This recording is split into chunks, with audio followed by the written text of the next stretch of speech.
Download and upload more than ever before with an ultra-fast fiber connection. With 3 simple steps, you can be the one with an SLT fiber optic connection. Visit slt.lk.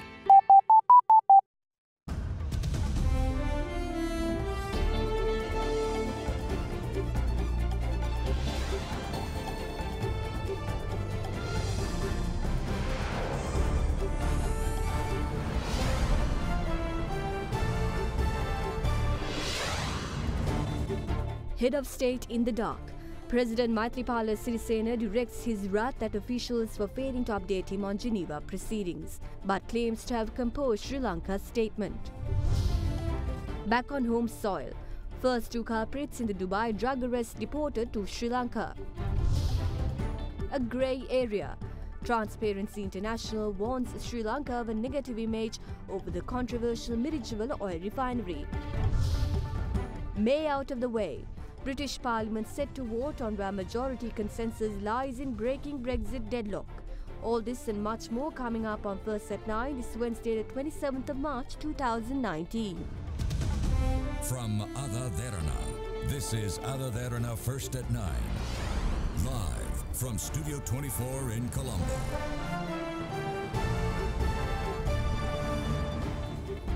Well, a very good evening and welcome to First at 9 on AdaDerana 24, Sri Lanka's news channel. I'm Katrina Chang. On to your top story tonight. The UN Human Rights Council Resolution 40/1 on Sri Lanka was passed without a vote in Geneva last week. The resolution was presented by the core group on Sri Lanka and was co-sponsored by Sri Lanka and several other countries. Now, in such a backdrop, local media today reported that President of the all-party British Sri Lanka Parliamentary Group in the UK Parliament, Lord Nestle, commended Sri Lanka's statement at the UNHRC to be balanced, authoritative, measured, challenging and utterly professional. In the statement, he goes on to say that it really is high time that the claim of 40,000 civilians killed was expunged from the records. Certain local media outlets reported today that Lord Nestle, the president of the all-party British Sri Lanka Parliamentary Group in the UK Parliament, issued a statement on Sri Lanka with reference to the recently concluded 40th sessions of the United Nations Human Rights Council in Geneva. According to the report, the statement says that Lord Nestle thinks Sri Lanka's statement at the UNHRC to be balanced, authoritative, measured, challenging and utterly professional, and is backed up by irrefutable facts and figures.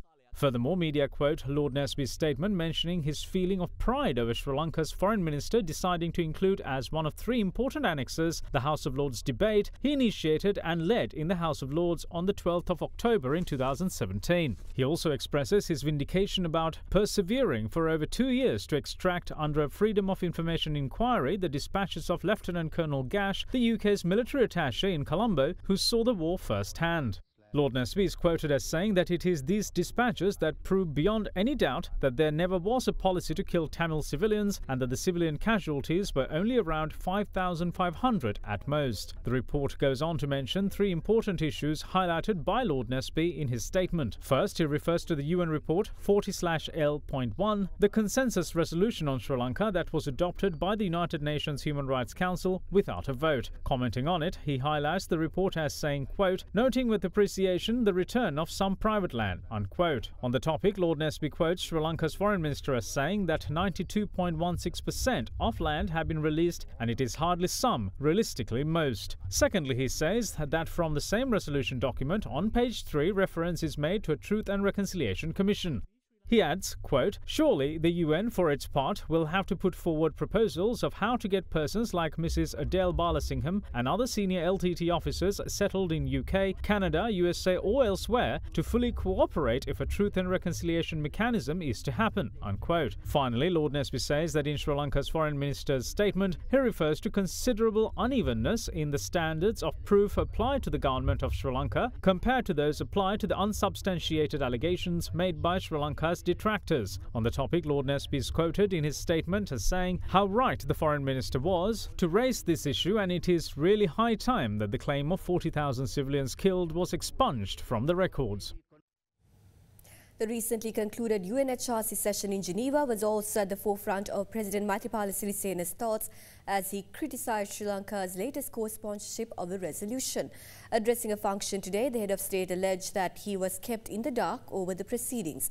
He also claimed the statement delivered by the Sri Lanka's Minister of Foreign Affairs at the Geneva sessions was in fact composed with his influence.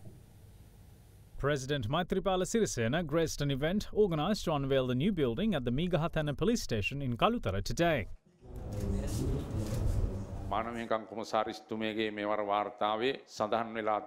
The report issued by the High Commissioner for Human Rights in Geneva recommends to appoint an independent commission to release land back to people in conflict areas.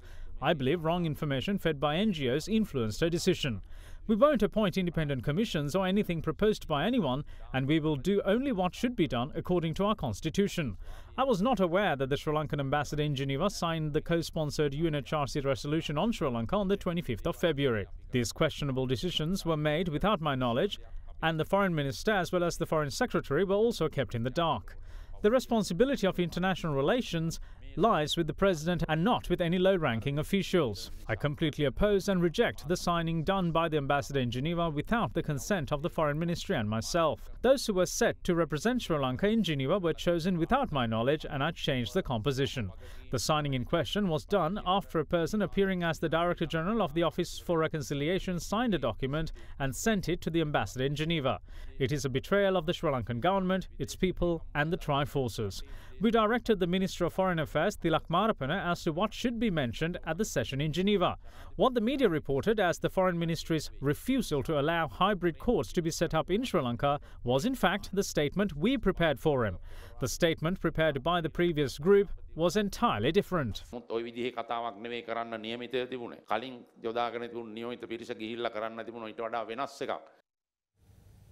Singer Amal Pereira's son Nadimal Pereira, who was arrested along with drug kingpin Makhandure Madush in Dubai, arrived in Sri Lanka early this morning after being deported. A prison officer attached to the Kalutara prison, identified as Lalit Kumara, who was also held in Dubai in connection with the same incident, was also deported to Sri Lanka. On the 5th of February, singers Amal Pereira and Nadimal Pereira were taken into custody of Dubai police along with the notorious underworld leader Makhandure Madush at a party which involved drugs. Several underworld figures and known celebrities were also arrested at the party thrown by Madush. Nadimal and the prison officer who arrived in Sri Lanka following their deportation were interrogated by the Police Narcotics Bureau and CID officials at the airport. Nadimal left the airport premises around 3 p.m. after being questioned. Meanwhile, police media spokesperson SP Ruwan Gunasekara said that prison officials Lalit Kumara was handed over to the Colombo Crimes Division for further investigations, as it has been revealed that he had close connections with Makhandure Madush.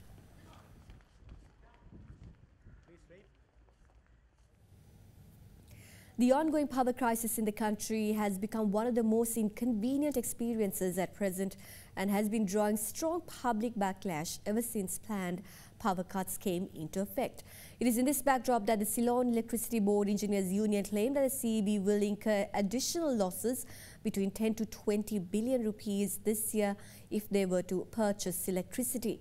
The union also says that in order to avoid facing a continuous power crisis, a 500 megawatt power station will be established every 5 years. None of the proposed 500 megawatt power plants over the last 4 to 5 years were established. The power demand increases by 150 megawatts every 2 years, which is equal to power generated through the Upper Kotmale hydropower plant. This means we need to establish a 500 megawatt power plant every 5 years. The calculated loss incurred across 5 years by failing to construct the proposed coal power plant in Sampur is 200 billion rupees. The current power cut is not a genuine one, as it is induced by the governing body of the Ceylon Electricity Board. This is the picture of 1 megawatt and 50 megawatt generators within the Tulhiriya power plant. There are 10 of them there, while there are 20 each in Kolonava and Mathugama power stations. They brought these generators on the 18th of December last year to face a possible power crisis in the country. But they haven't commissioned any of the 20 generators in the power plant in Mathugama. Generators at Site 2 of the Kolonava power plant are not functioning. functioning at the moment. The chief engineer and the secretary to the ministry are involved in this scheme. We understand there is only a 350 megawatt shortage at the moment, which can easily be covered with electricity bought by the Ceylon Electricity Board and our coal power plants. The bosses of the board and officials of the ministry are profiting from the power outages.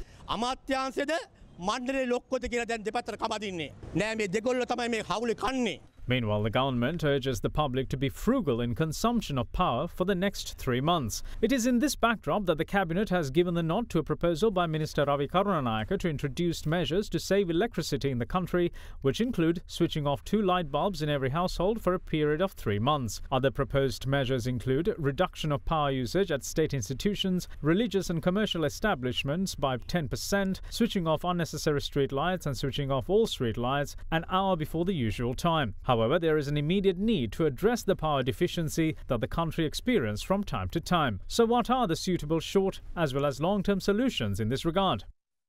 If we are to go for short-term solutions, we'd have to generate electricity from diesel power plants, which is an expensive solution because 1 unit of electricity will cost at least 28 rupees. We usually give a unit of electricity at 16 rupees. If we are to go for a mid-term solution, we'd have to establish a heavy fuel oil power station, which will give us electricity for around 23 to 24 rupees per unit. But that too would take at least a year to establish. The best solution for us would be going for a long-term solution, such as establishing a coal or an LNG power station. But establishing these power stations will take at least 4 years. We will incur losses by going for short-term solutions. We anyway will incur losses of 50 to 60 billion rupees until a low-cost power station is established in the next 4 years, which the public will have to bear.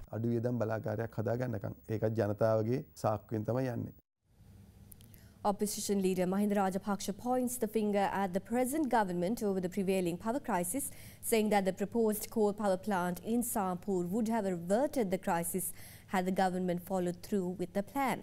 Following an event held in Colombo today, the opposition leader also touched on speculation surrounding the possibility of another national government.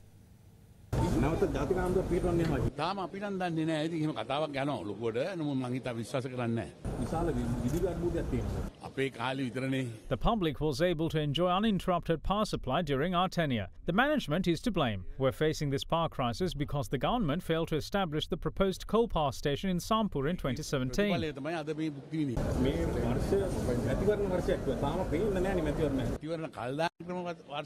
They must be coming up with plans to delay elections further as they wish it to be postponed. But we will certainly have an election this year. Transparency International Sri Lanka believes the controversy surrounding the proposed $3.85 billion oil refinery in Mirijjavala of Hambantota could have a negative impact on Sri Lanka's efforts to remove itself from the Financial Action Task Force's grey list of countries vulnerable to money laundering and terrorism financing. Issuing a communique today, Transparency International said that of the 40 FATF recommendations which set the international standards on combating money laundering, recommendations on 12 requires that reasonable measures are taken to ascertain the source of wealth and source of funds in transactions involving politically exposed persons. It further quotes its executive director Asoko Abesekar as saying that in light of the efforts being made by the Central Bank of Sri Lanka to get off the FATF grey list, it is essential that the Board of Investment conducts enhanced due diligence on the Silver Park International Investment, given that its directors fall squarely within the FATF definition of politically exposed persons. The communique adds that the importance of such information being in the public domain cannot be understated, especially in the case of major foreign direct investment, which will have a direct impact on the local economy.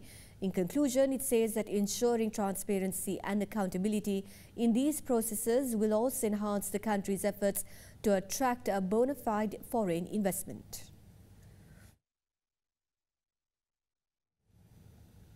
Now, today was the 12th day of the committee's staged debate on the budget 2019. The Parliament debated the expenditure heads of the departments and institutes which come under the Ministries of Health, nutrition and indigenous medicine, and women and child affairs, as well as dry zone development. Participating at the debate, Minister of Health, Nutrition and Indigenous Medicine Dr. AdaDerana said that drug manufacturers are generating huge profits. He added that even though prices of some drugs were cut drastically, none of the manufacturers have packed up and left. Deputy Minister Decapitated raised an issue on imported milk powder, claiming they contain substances with oil. The packaging of some milk powder given for children under the age of 12 say palm oil is included.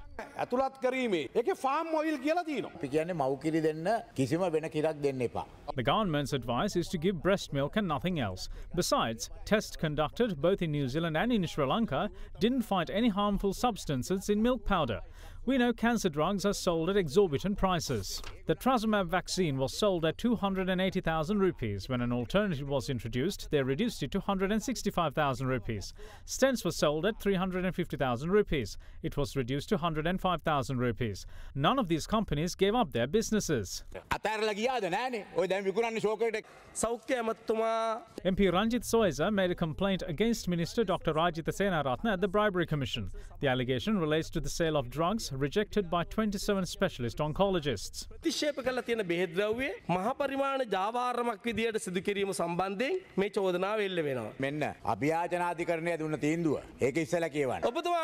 I suggest you go before the Bribery Commission and tell it to them. They asked you to come there on 8 occasions, but you didn't go. Let's now take a look at some other emerging stories across Sri Lanka. Employees of the Department of Government Printing donated approximately 1.4 million rupees to the Little Huts project initiated by the humanitarian initiative of the Derana media network AdaDerana.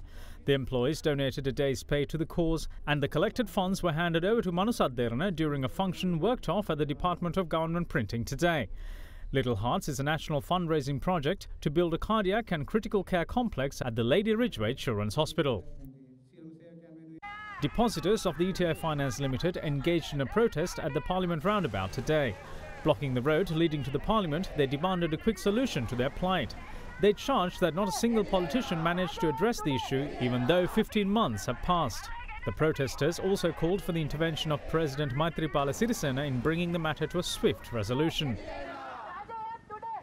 Public Services United Nurses Union engaged in their trade union action for a second day today. Members of the public were critical of the move despite services at the Lady Ridgeway Hospital, Apeksha Hospital in Maharagama, the Zoysa Hospital for Women, as well as services at emergency care units of hospitals being uninterrupted. Chairman of the union, Venerable Muruthettu Anandathera, charged that the government failed to resolve their issues relating to promotions, uniform allowances and several other matters during the last 4 years. Well, up next is a short commercial break, so make sure you stay tuned for more news on the other side.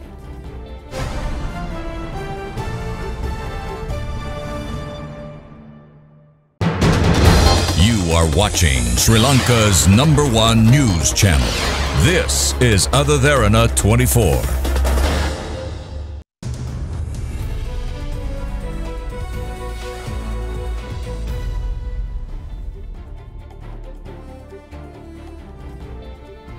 Well, all of us have heard of so-called white and blue-collar jobs, but now it emerges that there is another in the form of green-collar jobs, which characterize professions which are environmentally friendly. Addressing an event held in Colombo today, Minister of Development Strategies and International Trade, Maithripala said that training the country's next generation for the trend of green-collar jobs is an important step towards achieving government's goal of a blue and green economy. A new series of electric three-wheelers were launched in Sri Lanka today with the objective of reducing pollution and noise in urban areas. Minister of Development Strategies and International Trade, Malik Samaravikrama, who graced the event as the chief guest, said a certain private company will open a vehicle assembly plant in Valipanna in June, which will be constructed with an investment of over $50 million. The minister also highlighted that the concept of electric vehicles is in line with the blue-green economic strategy of the government. What makes this particular venture important is that in a field that is fast growing globally, what is now called green collar jobs. These are new jobs created in sectors that are green, clean and sustainable. These are the jobs of the future. And to have our youth getting training in the industry is certainly very positive. Our government has clearly made commitments to moving the economy to a cleaner, greener path. We started from last year's blue-green economy. There are many incentives for individuals and companies to invest in renewable energy, upgrade to more energy-efficient equipment. I welcome more and more international players to come over here and partner with us to take advantage of these new initiatives. Meanwhile, the multi-currency board of the Colombo Stock Exchange, introduced by its CEO Rajiva Bandaranaike, was recently unveiled at the third edition of Corporate Maldives Gold 100 Gala in the Maldives. The multi-currency board offers foreign companies an opportunity to access a diversified pool of investors through Sri Lanka, where shares of foreign companies can be listed and traded in Sri Lanka in a foreign currency. The Gold 100 Gala is an invitation-only networking event and was attended by over 200 leading personalities representing the Maldivian business community. Speaking at the event, the Colombo Stock Exchange chairman hailed the long history of close business and economic relations between Sri Lanka and the Maldives and stated that both countries have the potential to expand levels of cooperation, especially in the areas of facilitating capital linkages between the two countries.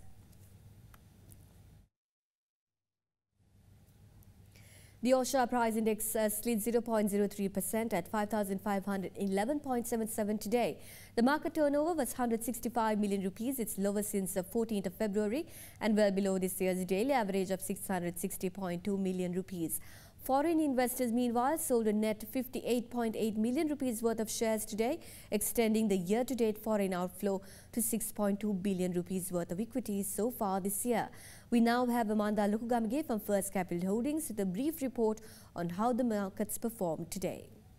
Secondary bond market experienced moderate activity levels, with short end of the yield curve shifting downwards, fall in line with auction results. Buying interest centered on short tenor 1/5/20 maturity at 10.3% and 15/12/21 at 10.62%. At the auction, yields of all three maturities dipped by 10, 12 and 12 basis points each to 9.39%, 9.67% and 10.40% respectively. However, equity markets saw continuous sluggishness amidst prolonged negative sentiment. Meanwhile, the Sri Lankan rupee ended 0.6% firm at 179 rupees and 40 cents to the US dollar, up from yesterday's close of 177 rupees and 40 cents to 60 cents. Let's now take a look at how the Sri Lankan rupee traded against other currencies during the day.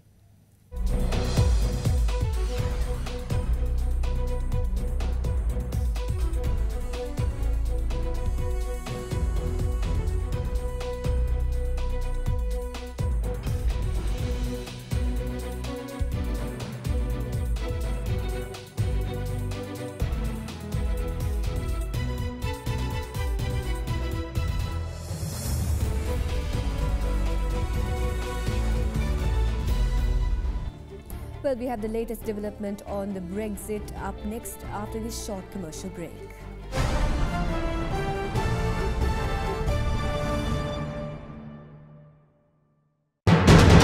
You are watching Sri Lanka's #1 news channel.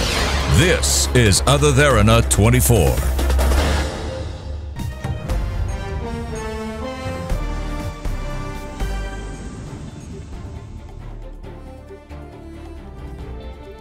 British parliamentarians are to debate the process of voting on their preferred Brexit options as the UK Prime Minister Theresa May prepares to meet Tory backbenchers in an effort to win them over to her agreement.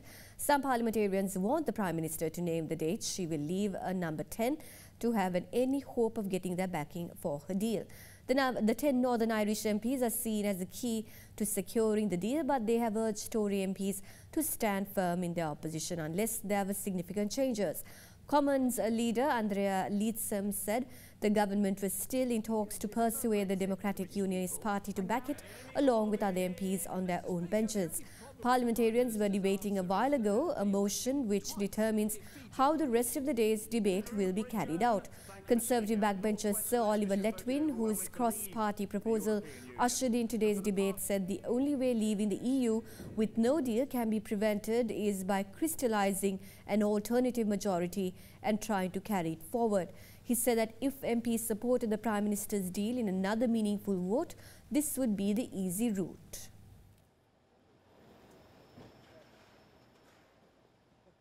Indian Prime Minister Narendra Modi today in an address to the nation announced that India has destroyed a live low-orbiting satellite during a missile test that puts the country in the Space Super League. Prime Minister Modi said India has now become the fourth country after the United States, Russia and China to have carried out the feat. Modi, in a rare televised address to the nation, said, quote, "A while ago, our scientists shot down a live satellite at a low Earth orbit. This is a proud moment for India," unquote. The Indian Premier also assured everyone that the test does not breach any international law or treaties. He had said earlier, tweeted that he would be addressing the nation without mentioning what he would be talking about, sparking favoured speculation.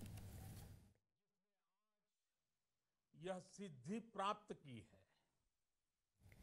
China's Communist Party said that the former Chinese head of Interpol, Meng Hongwei, will be prosecuted in his home country for allegedly taking bribes. According to the party's watchdog, the Central Commission for Discipline Inspection, he has also been expelled from the party and stripped of all government positions. Meng is the latest Communist Party official to fall foul of Chinese President Xi Jinping's anti-corruption crackdown. China's former head of internet censorship, Lu Wei, was sentenced to 14 years in prison for bribery yesterday. Analysts believe President Xi's hardline stance on corruption suggests he's maneuvering to crush threats to his leadership.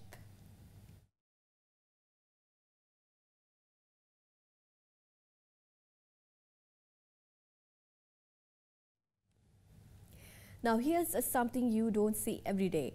An enormous alligator was spotted strolling onto a golf course in Georgia of the United States on Sunday.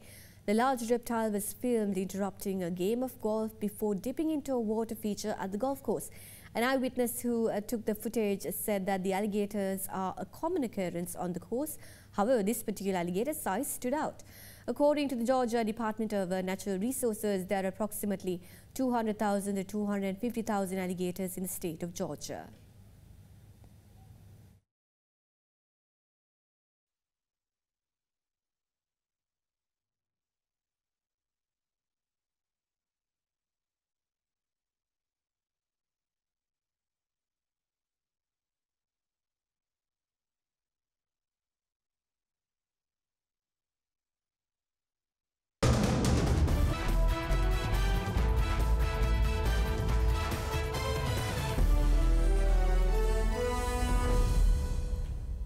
Well, on to some tennis news now. World number one Novak Djokovic is out of the Miami Open after Spaniard Roberto Bautista Agut defeated him in 3 sets in the fourth round. After 1-6, 7-5, 6-3 loss, Djokovic blamed wasted opportunities. Bautista Agut also happened to get the better of the Serb at the Qatar Open in January. Let's take a look at some other results from the Miami Open.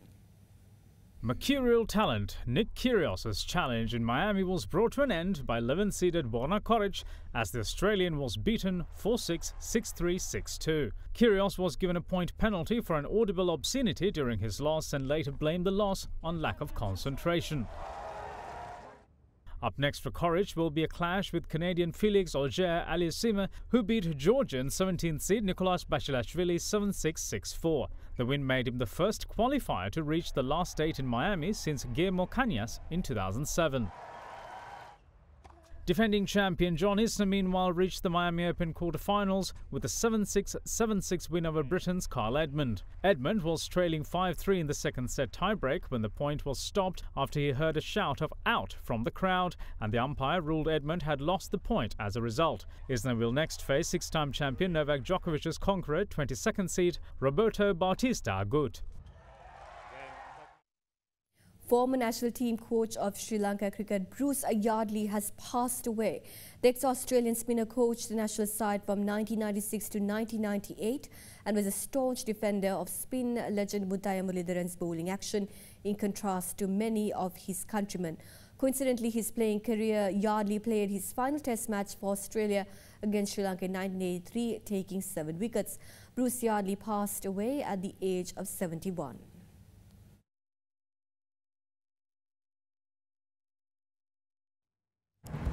And with that, we cross over, we end this edition of First at 9. Thank you for joining us and have a pleasant evening.